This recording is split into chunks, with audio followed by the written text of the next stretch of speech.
Hello students, today I am going to discuss the very important formula Newton-Leibniz formula for limit।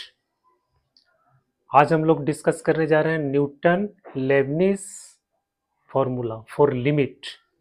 मतलब limit के evaluation में इस formula का प्रयोग हम लोग कैसे करते हैं। ये फॉर्मूला होता क्या है। तो बेटा आज के लेक्चर में आप सबको बहुत बहुत स्वागत है। अगर आपको कॉन्सेप्ट अच्छा लगता है तो उसको सब्सक्राइब करो, कमेंट करो, लाइक करो, motivate me to prepare more videos. So आइए हम लोग देखते हैं Newton Leibniz Leibniz formula for limit.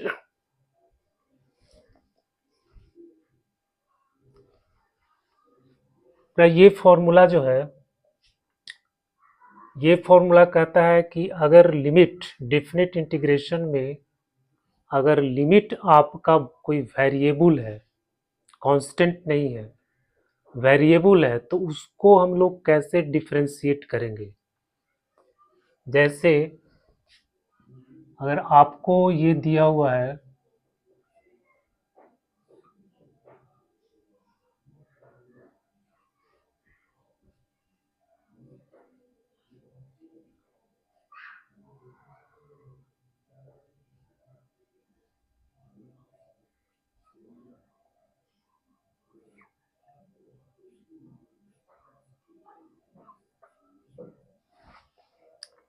ये फंक्शन दिया हुआ है, इसमें जो आपका लिमिट है वो कैसा है, वेरिएबल है।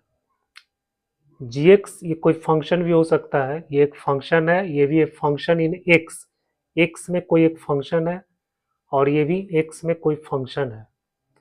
यहाँ पे वेरिएबल अलग है, t यहाँ का वेरिएबल क्या है, आपको t दिया हुआ है और ये वेरिएबल आपका x है, वेरिएबल आपका डिफरेंट है। अच्छा, यहाँ जो फंक्शन है fx है, ये जो फंक्शन है, यहाँ जो वेरिएबल है वही वेरिएबल यहाँ है और ये वेरिएबल आपका डिफरेंट है।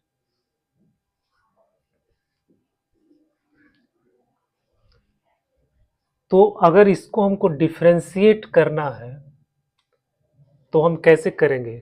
बहुत ही सिंपल कॉन्सेप्ट है। ये हो जाएगा आपका f dash x equal to, बेटा इसमें करना क्या है कि ये जो अपर लिमिट है ये वैल्यू को इसमें t को रिप्लेस कर देना है। यानी यहाँ पे आपको लिखना है एफ और t को हटा कर लिख देना है एच एक्स, इस तरह से ये हो गया। उसके बाद इसको डिफरेंशिएट करना है H dash x. Same process हम लोअर लिमिट के लिए करेंगे। इसमें भी क्या करेंगे, ये वैल्यू इसमें पुट कर देंगे एफ जी एक्स और फिर क्या करेंगे, इसको डिफरेंशिएट कर देंगे। बस यही जो है आपका थोड़ा सा कॉन्सेप्ट है कि हम ये जो वेरिएबल है इसको हम t के स्थान पे यहाँ पुट कर देंगे और फिर मल्टीप्लाई करके इसको हम डिफरेंशिएट कर देंगे F H x into H dash x. इसके बाद हम लोअर लिमिट को इसमें पुट करेंगे और फिर इसको डिफरेंशिएट करके यहाँ जी डैश एक्स लिख देंगे।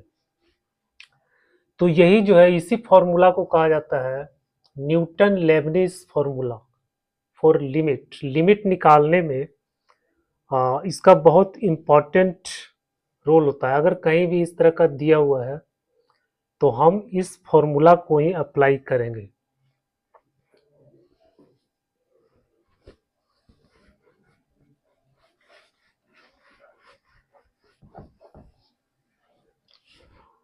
जैसे एक उदाहरण से हम समझते हैं।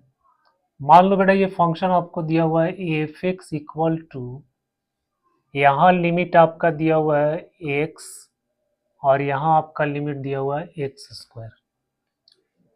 और ये फंक्शन मान लो इस तरह से दिया हुआ है T F t d T.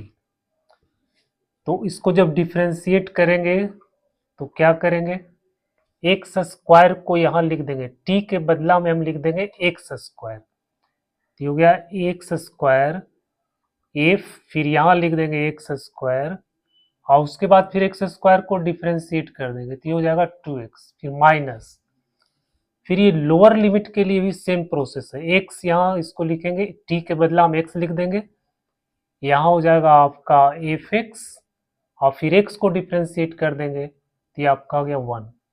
ये बेटा इसका डिफ्रेंशिएशन निकल गया, x square F x, F of x square into 2x minus x f x into 1।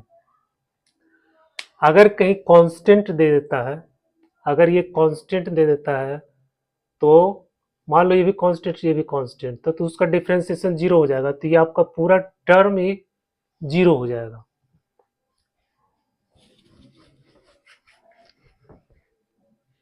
जैसे मान लो कि आपको दे दिया एफ एक्स इक्वल टू, यहाँ दे दिया 2, यहाँ दे दिया 3, और ये आपको दे दिया एफ टी डी टी। तब इस स्थिति में क्या हो जाएगा, ये हो जाएगा f dash x equal to 3 इसमें पुट करेंगे तो ये होगा आपका f3, और 3 का डिफ्रेंशिएशन कर देंगे तो ये हो जाएगा 0, माइनस फिर 2 इसमें पुट करेंगे तो हो जाएगा f2, और 2 का डिफ्रेंशिएशन 0, यानी ये आ गया 0, f dash x equal to क्या आ गया, 0 आ गया। ठीक है, और मान लो कि आपको ये फंक्शन आपको इस तरह से दे दिया, यहाँ 2 है और यहाँ x है, और ये फंक्शन आपको दिया T square F t d T, ये है।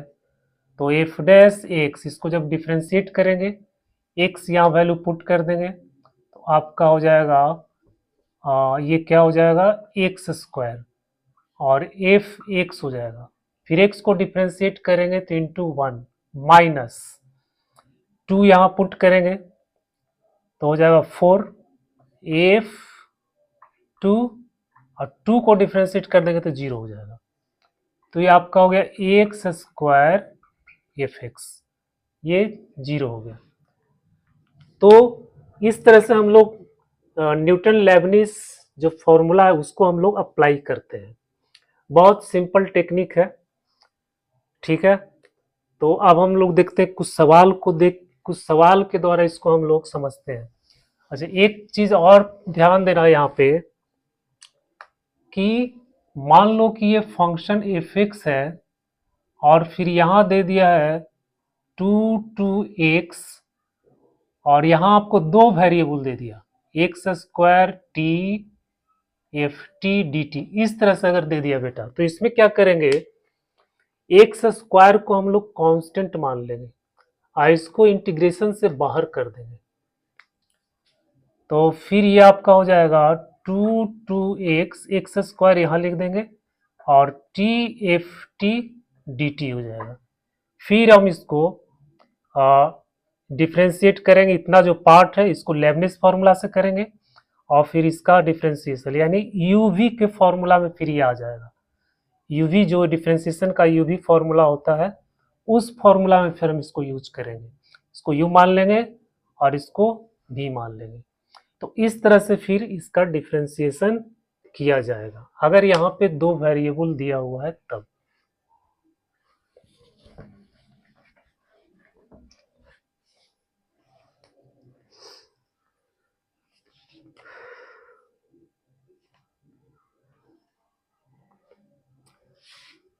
ये क्वेश्चन है,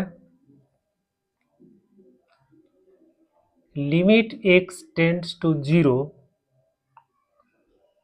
1 by x to the power 5 0 to x minus t square D T 1/x⁴ plus 1/3x²। ये लिमिट आपको इवैल्यूएट करना है।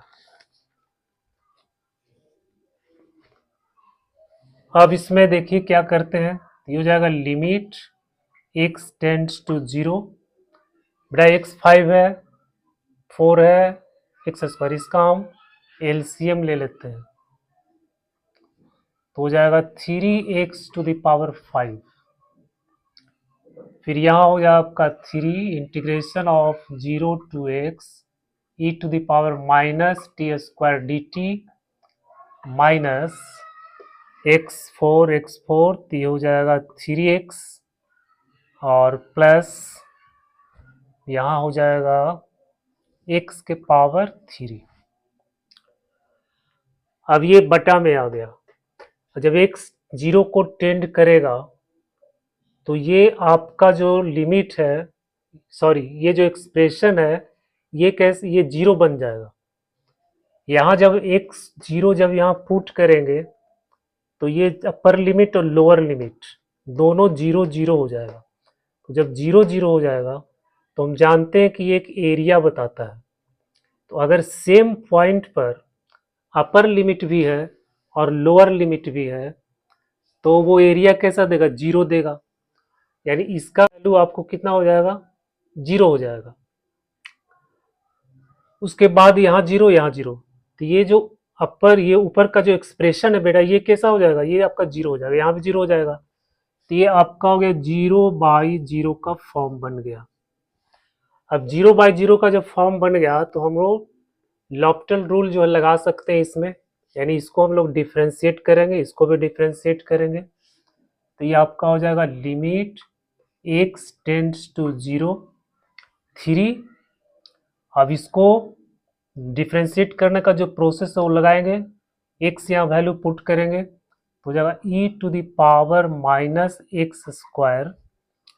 x का वैल्यू पुट करेंगे, फिर x को डिफ्रेंशिएट करेंगे, तो x को डिफ्रेंशिएट करेंगे तो उसका वैल्यू 1 आ जाएगा।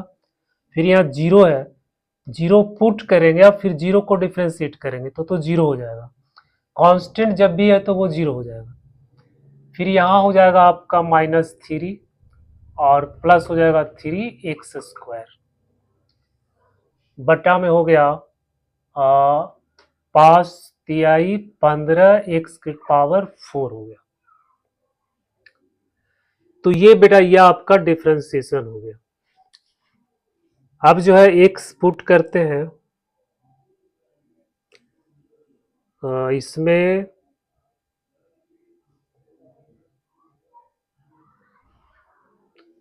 ये 3 हो गया, x5 3x + x³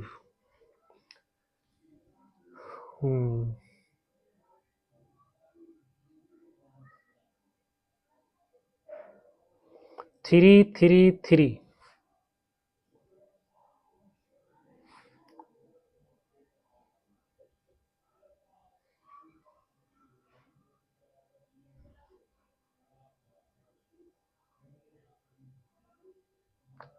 फिर हम इसको डिफ्रेंशिएट कर देते हैं, क्योंकि ये फिर 0/0 के फॉर्म में आ जाएगा। x टेंड्स टू अगर 0 रखेंगे यहाँ पे तो ये 3 हो जाएगा, 3 - 3 ये 0, 0/0 के फॉर्म में फिर ये आ रहा है। तो इसको फिर से अगेन हम अप्लाई करेंगे लॉप्टल रूल, तो हो जाएगा लिमिट x टेंड्स टू 0, इसको कर देंगे 3 तो e⁻⁻x², अब -x² को डिफ्रेंशिएट करेंगे तो हो जाएगा -2x, ये आपका 0 हो गया और यहाँ हो जाएगा +6x और ये हो जाएगा बेटा आपका 60x⁻3। अब 3 × 2 = 6 हो गया, -6 क्या करेंगे, कॉमन ले लेते हैं, limit x tends to 0, limit x tends to 0 और 3 टू जब -6 कॉमन ले लो तो यहां हो जाएगा minus e to the power -x² - 1 और बटा में हो जाएगा 60x के पावर 3।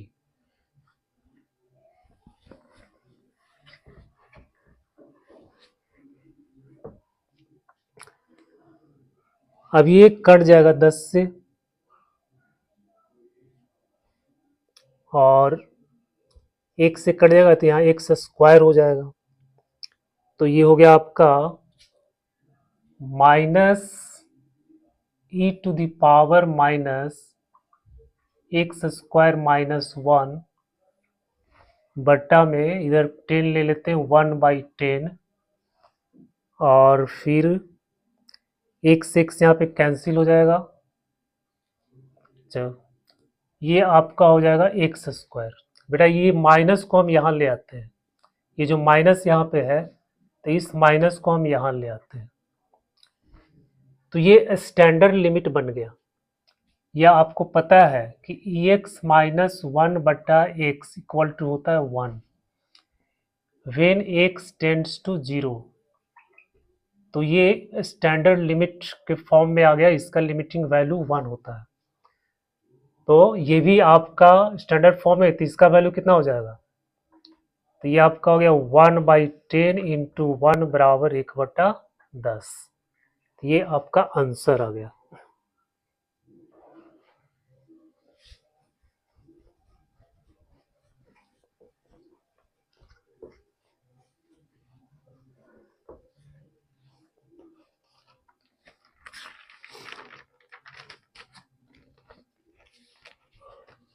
अगला क्वेश्चन है limit x tends to 0 to x² cos t² dt बटा में है x sin x।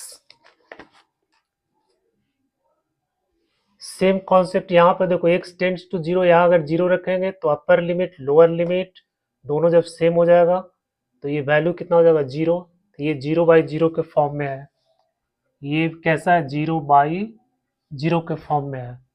तो फिर इसको हम लॉप्टल रूल लगा देंगे तो हो जाएगा limit x tends to 0। L'Hopital rule में क्या करते हैं, न्यूमरेटर और डिनोमिनेटर दोनों को डिफ्रेंशिएट किया जाता है। तो जब इसको डिफ्रेंशिएट करेंगे ये वैल्यू यहाँ पुट कर देंगे तो आपका आ जाएगा t, x² इसमें पुट करेंगे तो x टू द पावर 4 हो जाएगा और फिर x² को डिफ्रेंशिएट करेंगे तो ये हो जाएगा 2x। यहाँ करेंगे तो x साइन x का हो जाएगा cos x plus sign x, ये आ गया। फिर हो जाएगा लिमिट x टेंड्स टू 0। अब x इसमें कॉमन ले लो, cos x to the power 4 into 2x, यहाँ x कॉमन लेंगे तो यह आ जाएगा cos x plus sign x by x, ये बन जाएगा। जब x कॉमन लेंगे यहाँ से तो आपका यहाँ cos x plus sign x by x लिखेंगे। अब ये x कैंसिल हो गया। अब इसमें 0 पुट करो, 0 पुट करेंगे तो ये कितना हो जाएगा cos, ये तो 1 हो जाएगा, इसका लिमिटिंग वैल्यू 1 हो गया। यहाँ भी 1 हो जाएगा और ये साइन x बाई x इसका भी 1 हो गया, यानी इसका आंसर आ गया आपको 1/2।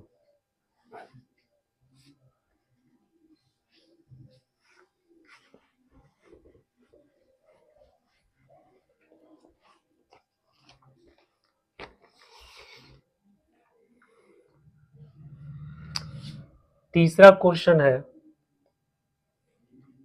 let f is a function from R to R be a continuous odd function, continuous odd function which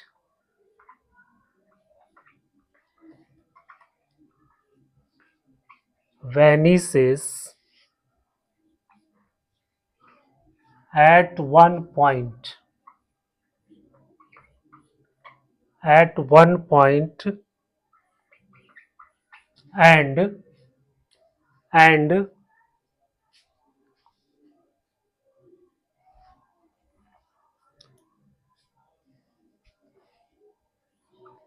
if 1 is equal to 1 by 2,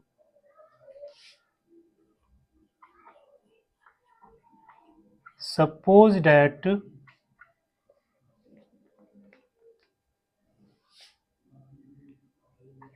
f(x) equal to minus 1 to x ft dt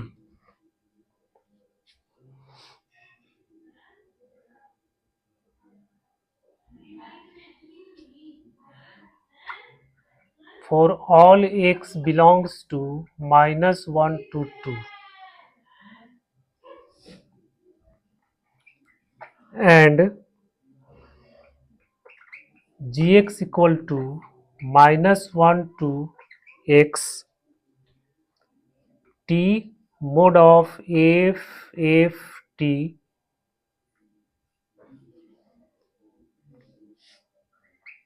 dt for x belongs to minus 1 to 2 if limit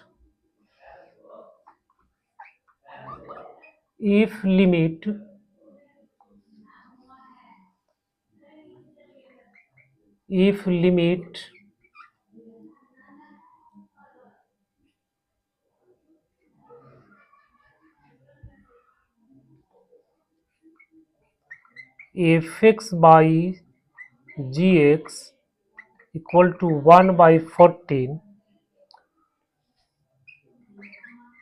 then f1 by 2 equal to what? भाई ये advance का सवाल है 2015 का, 2015 का ये सवाल है। इस सवाल को ठीक से पढ़ो, समझो। ये फंक्शन दिया हुआ है, ये कंटिन्यूअस ऑड फंक्शन है which vanishes at one point and f1 is equal to 1 by 2। मान लेते एक फंक्शन दिया f(x) is equal to इतना for all x belongs to -1 और 2, और दूसरा फंक्शन दिया gx is equal to -1 to x f of f t, इसका मोड है dt for all x belongs to -1 to 2। इस लिमिट का मान दिया हुआ इतना, तो कह रहा है द वैल्यू ऑफ, इसका वैल्यू बताना, मतलब इस लिमिट को हमको निकालना है।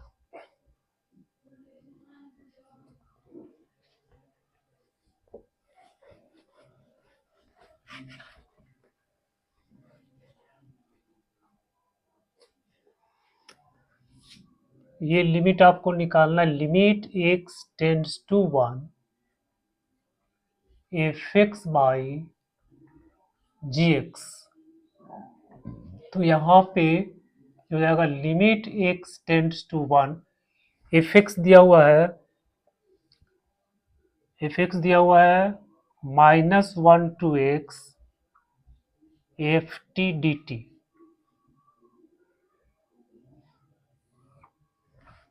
-1 टू x ft dt, और gx आपको दिया हुआ ये -1 to x t mod f t, इसका मोड दिया हुआ dt। अब इसका वैल्यू फाइंड करना है।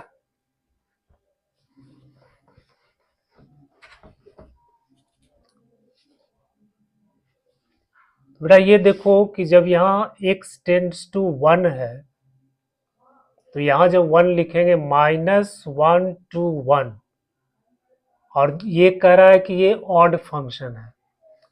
तो जब भी डिफिनिट इंटीग्रेशन में आपको -a to a कोई फंक्शन दिया हुआ है और ये फंक्शन ऑड फंक्शन है तो इसका वैल्यू हो जाता है 0। तो उसी तरह से यहाँ पे -1 to 1 यानी x टेंड्स टू 1, 1 जब यहाँ पे रखेंगे तो -1 से 1 हो जाएगा, तो इसका वैल्यू कितना हो जाएगा 0।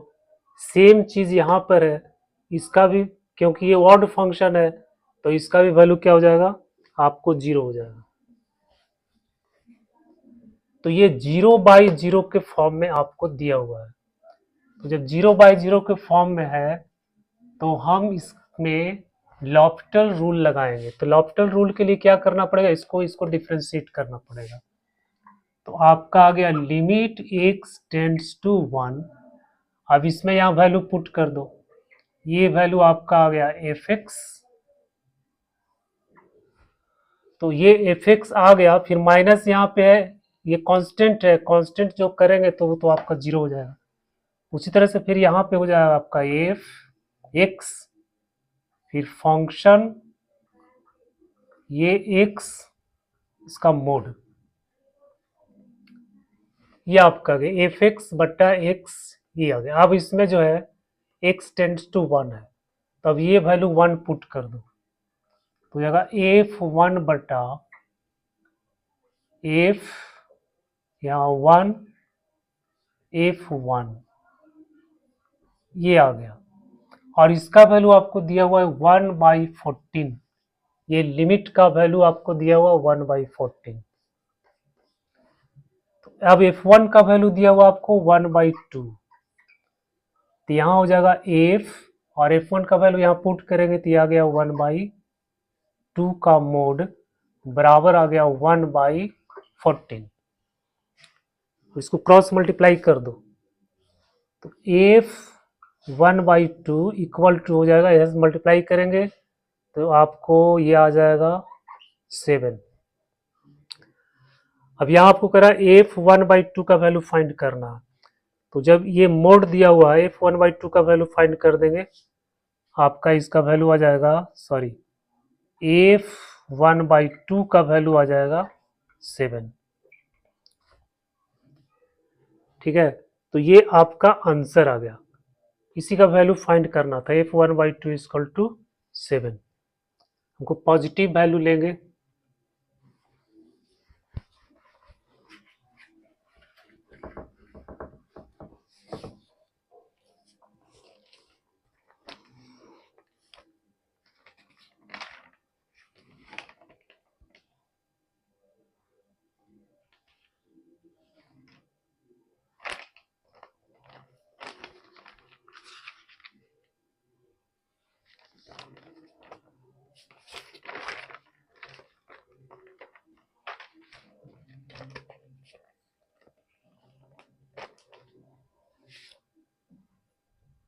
ये क्वेश्चन है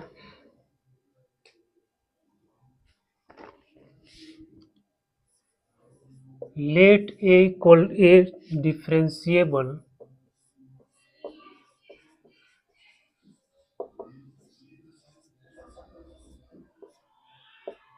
differentiable function f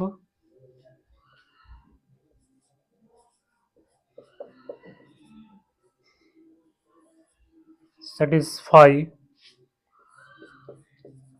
fx equal to fx plus 3(2x) ft dt equal to under root x plus 1 x greater than equal to 3, then 12f8, इसका वैल्यू फाइंड करना है। ये भी जेई का सवाल है। एक डिफरेंशिएबल फंक्शन एफ है जो इस इक्वेशन को सेटिस्फाई करता है, एक्स का value greater than equal to 3 है, तो 12 एफ एट का वैल्यू फाइंड करना है। तो इसमें भी हम सेम प्रोसेस लगाएंगे। इसको हम लोग क्या करेंगे, डिफरेंशिएट कर देंगे। तो यहाँ पे आपका हो जाएगा एफ डैश एक्स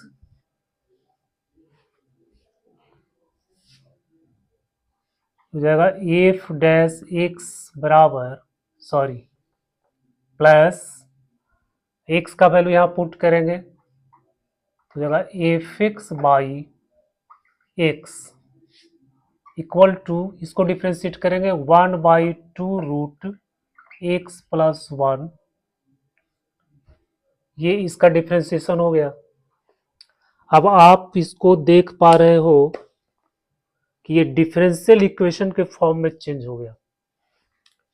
ये आपका हो जाएगा d by d x plus y बटा एक्स इक्वल टू, इसको हम लोग क्यू, ये आपका हो गया d by d x plus y बटा एक्स इक्वल टू, यानी ये P हो गया, ये हो जाएगा Q। तो इस फॉर्म में ये चेंज हो गया। तब इसमें हम लोग क्या करेंगे, इंटीग्रेटिंग फैक्टर पहले निकालेंगे। तो इंटीग्रेटिंग फैक्टर क्या हो जाएगा, e टू द पावर या 1/x dx, तो e to the power 1/x का हो जाएगा log x, और इसका वैल्यू आपका हो जाएगा x। तो बेटा ये आपको समझ में आ गया होगा कि ये डिफरेंशियल इक्वेशन बन गया है। यहाँ से जब डिफरेंशिएट किए तो इसका फॉर्म चेंज हो गया, ये डिफरेंशियल इक्वेशन बन गया। और डिफरेंशियल इक्वेशन को सॉल्व करने के लिए हम लोग क्या करते हैं, पहले इंटीग्रेटिंग फैक्टर निकालते हैं। तो ये आपका इंटीग्रेटिंग फैक्टर आ गया x।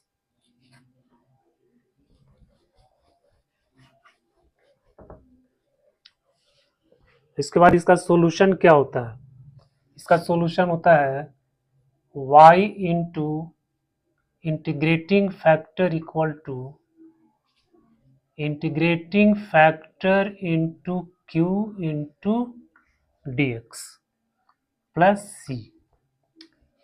तो y मतलब ये फंक्शन हो गया एफ एक्स, इंटीग्रेटिंग फैक्टर हो गया ए एक्स, इंटीग्रेटिंग फैक्टर आपका ए एक्स, क्यू का मान ये है 1/2 रूट एक्स प्लस 1, और प्लस हो गया सी।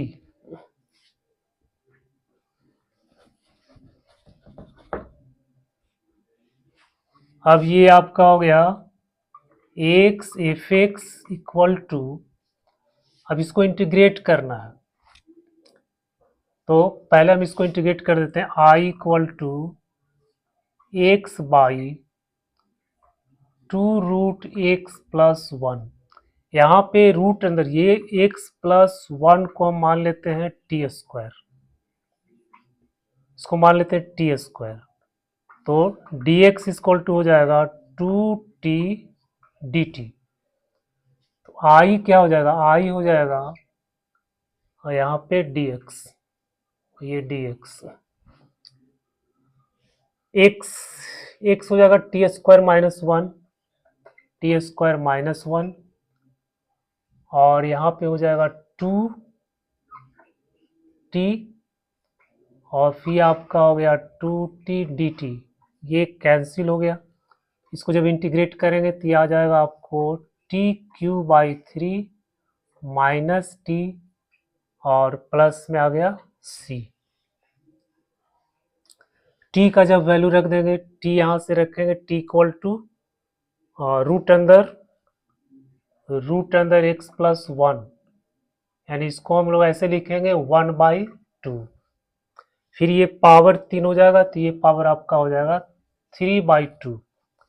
तो ये हो गया x प्लस 1 के पावर 3/2 माइनस टी हो जाएगा रूट अंदर x प्लस 1 प्लस सी।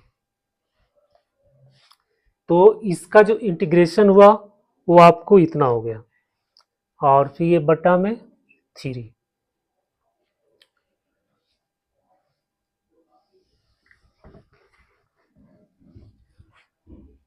तो इंटीग्रेशन आपका आ गया एक्स प्लस 1 के पावर 3/2/3 माइनस रूट अंदर एक्स प्लस 1 और प्लस सी। आगे करेंगे,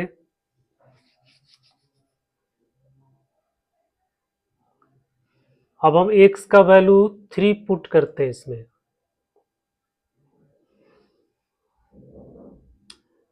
तो जो आपको जो पहले रिलेशन दिया हुआ था एफ एक्स प्लस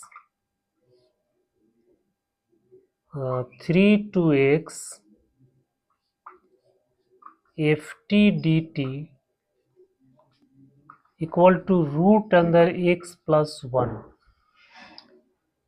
अब एफ थ्री का वैल्यू हमको फाइंड करना, तो जब हम यहाँ पे 3 रखेंगे एफ थ्री प्लस, अब यहाँ पे 3 रखेंगे, यहाँ पे 3 रखेंगे, तो ये तो आपका 0 हो जाएगा क्योंकि अपर लिमिट लोअर लिमिट दोनों सेम हो गया, तो इसका वैल्यू कितना हो जाएगा 0।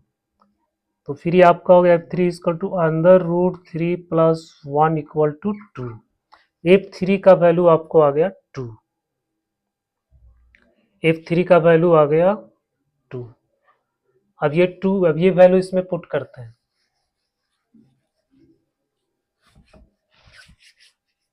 तो ये हो जाएगा 3 F3 इक्वल टू 3 इसमें पुट कर देंगे तो हो जाएगा 4, फिर 2 का स्क्वायर, 2 2 कट गया, 2 2 4 8, ये आपका आ गया 8/3 माइनस 3 और 1 यहाँ पे 4, तो ये हो गया 2 प्लस सी। और ये जो है 3 यहाँ पे है, F3 का वैल्यू 2 आया, तो 3 इंटू 2, इसमें इसको घटा देंगे तो ये आ गया 2/3 प्लस सी। तो सी का वैल्यू आ जाएगा 6 माइनस 2/3, ये आपका आ गया 16/3। ये सी का वैल्यू इतना आ गया। अब सी का वैल्यू इसमें पुट कर देंगे तो आपको फंक्शन हो गया f x equal to x plus 1 का power 3/2/3 minus x plus 1 plus 16/3, ये 16/3 आ गया।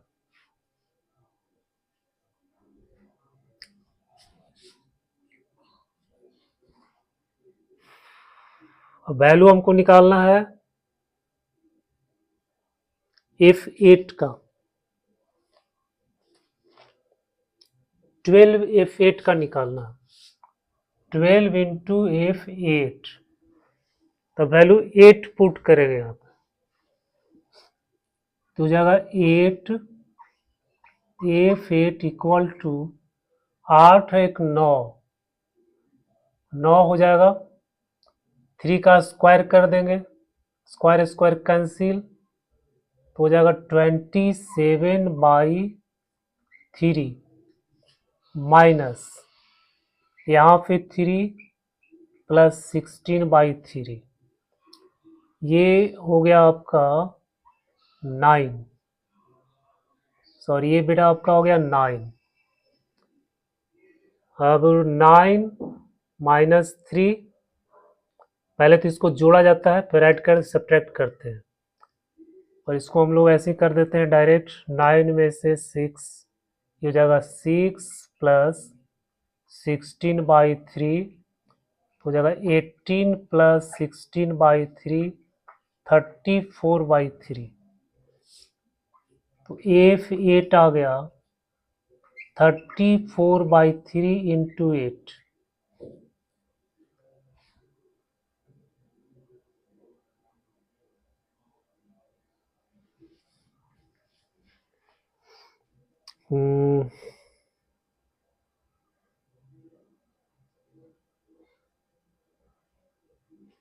X F3 f x equal to x plus 1^3/2 3 माइनस इतना प्लस सी का वैल्यू हम यहाँ पे रख दिए 16/3, तो 27/9।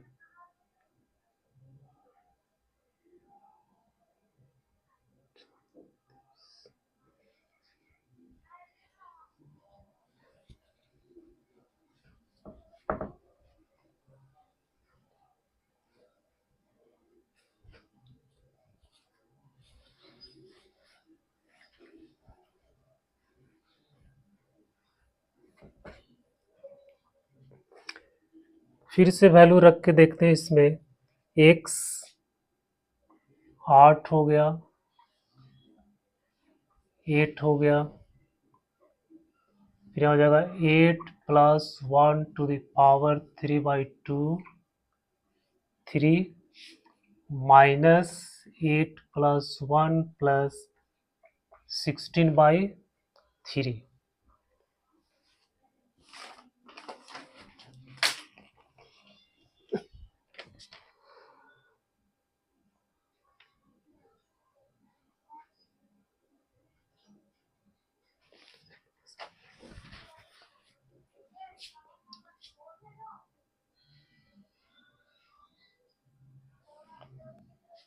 ये हो जाएगा 8f8 इक्वल टू, ठीक तो था, ये हो जाएगा यहाँ पे आ रहा था 9, यहाँ हो गया 3 प्लस 16/3, ये ठीक है। ये आ रहा 34/3, f8 हो जाएगा 34/24, 17 दूनी 34, 12 दूनी 24, 17/12।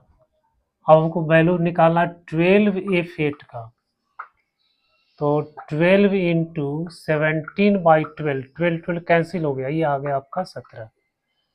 थोड़ा ये आपका आंसर आ गया। तो आज के कॉन्सेप्ट में हम लोग न्यूटन लेबनिज फॉर्मूला को देखा। ये इम्पॉर्टेंट कॉन्सेप्ट है, इससे रिलेटेड अक्सर सवाल जेईई मेंस एडवांस वगैरह में आता है। तो बेटा ये कॉन्सेप्ट मुझे पूरा उम्मीद है कि आपको समझ में आ गया होगा।